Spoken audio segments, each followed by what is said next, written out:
Today we're going to be talking about warming up the voice, or as I like to call them, stupid human tricks. And the reason being is that some of them are pretty strange, but they're very, very necessary. Just like a runner is not going to go and just run a race without warming up and stretching. This is your body, and you do need to be nice to it. You need to warm it up correctly. And the second reason that you want to do this is that you are trying to reaffirm the training that you've already done, like the breathing exercises and things like that, in order that when you do actually sing, you have all your ducks in a row and they happen. So for example, as far as training goes, I've never been able to wink my right eye, not ever. And I know in the video it'll look like it's my left eye, but this is my left eye, and I've never been able to wink the right one. So what I ended up having to do is I wanted to show you guys what it takes, right, to learn a new skill, how long it takes. And so what I did was, for a week, I kept acting like I was going to poke myself in the right eye. And the reason I did is because it forces my eye to close and use these muscles that are not trained, right? And so after a while, I didn't have to use my finger anymore. I was able to make the eye close on its own. So the same thing with your breathing. It can happen for you as you continue to use the exercises. So you want to start with that push out all your air, take in a deep breath, find that diaphragm, and make sure that you're taking in a diaphragmatic breath. Not a chest breath, but a diaphragmatic breath. So these shoulders shouldn't move, and you're taking in the breath.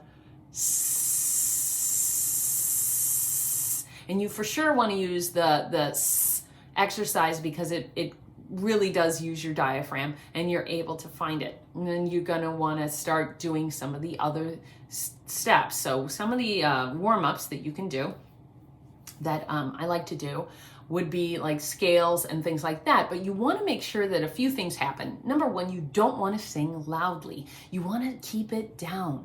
Your voice needs time to get up to volume. You don't want to put too much pressure on it right away, okay? And you also don't want to do anything which is called like a glottal attack, where you're breaking open the vocal folds really hard. And that's what happens when you hit a note really hard, and it's just not good for you.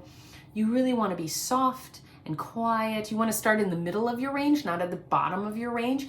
And you just want to kind of just kind of very softly, and then work your way up, work your way down. Yeah. But you might want to not start with so much as you want to do this thing called a lip bubble, which it sounds as bad as it looks. A lip bubble it's very nice for the voice and for the vocal folds. And basically you're humming, but you're also letting your lips kind of, and it's a way to release tension, but it's also a way to kind of keep everything kind of soft. So you're just kind of,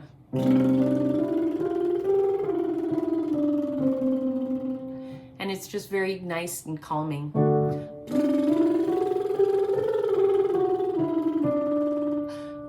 Okay, so that's another exercise you can try, and you will go up the scale and you will go down the scale. When you're a little more warmed up, you're going to want to do things that are a little more scale-like, or maybe even do an arpeggio.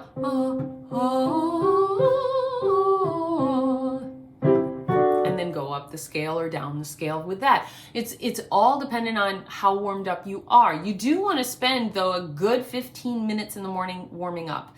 Now, for the fast warm-up, or rather for the warm-up when you don't have time to warm up, right? Okay, so you're on your way to a choir meeting or whatever. On the drive over, it's very tempting to turn on your radio and start singing at the top of your lungs to your favorite song. I want to say, please don't do that, okay? You really do want to take the time to warm up. So what you can do is you can turn on that song, right? And you can listen for the rhythm and the beat, and maybe take the first verse and just work on your breathing.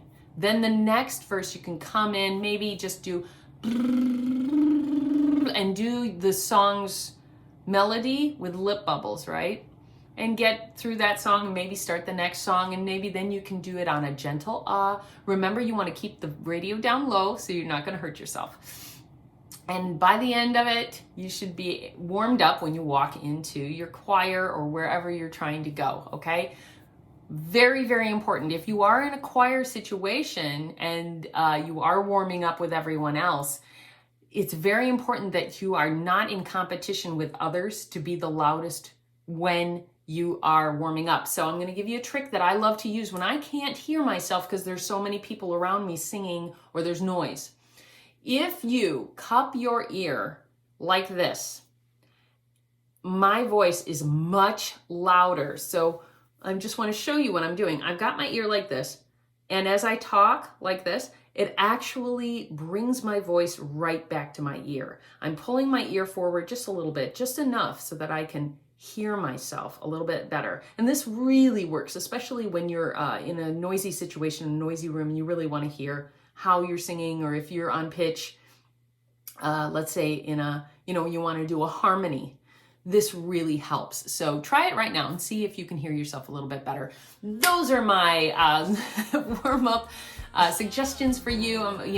Going through a warm-up process with you would take about, a while, so I'm not going to do that, but I hope that you got something out of today's lesson. God bless you guys and see you later. Bye.